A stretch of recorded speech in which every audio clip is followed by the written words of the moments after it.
Hello friends, मैं हूं संदीप और आप देख रहे हैं मेरा YouTube channel Tech with Sandeep. तो फ्रेंड्स, आज मैं आपको ईपोस का न्यू अपडेट जो आया है उसके बारे में बताऊंगा।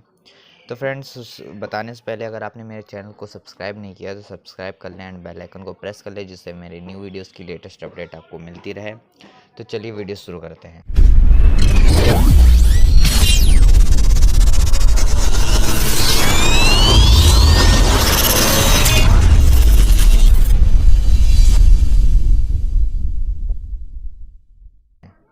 तो फ्रेंड्स, बात है कि हमारे डिजिटल वॉलेट में जो अमेज़ॉन पे है, अब उस पर हम लोग जैसे मान लीजिए कुछ भी रुपीस डाल रहे हैं, ठीक। उसके बाद हम लोगों ने फ़ोन नंबर डाला और रेफरेंस नंबर डाला नहीं डाला, कोई प्रॉब्लम नहीं।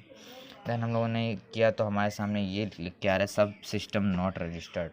तो इसका मतलब आपको मैं बता दूं कि अब अमेज़ॉन पे से जो हमारे ईपोस पे पेमेंट होता था, अब इसको डी रजिस्टर्ड कर दिया गया है। अब अमेज़ॉन पे का जो यहाँ पे ऑप्शन दिख रहा है अमेज़ॉन पे का, यहाँ अभी कल से या परसों से या तो अभी एक हफ्ते के अंदर ये यहाँ से हट जाएगा। मैंने आज कस्टमर केयर से बात किया तो उन्होंने बोला कि ये सिस्टम अब हट जाएगा, अमेज़ॉन पे से ट्रांसैक्शन नहीं होंगे। तो ये कुछ दिनों में इतने ज़्यादा ट्रांसैक्शन हुए हैं कि इस वजह से इन्होंने बंद कर दिया है, क्योंकि काफ़ी बेनिफिट हो रहा था हम लोगों को, किसी भी कस्टमर को।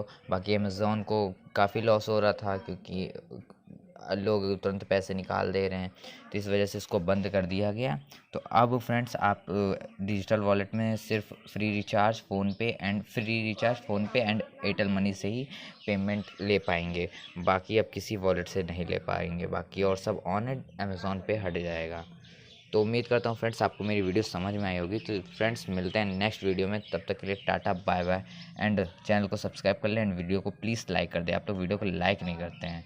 चलिए फ्रेंड्स, नेक्स्ट वीडियो में मिलते हैं।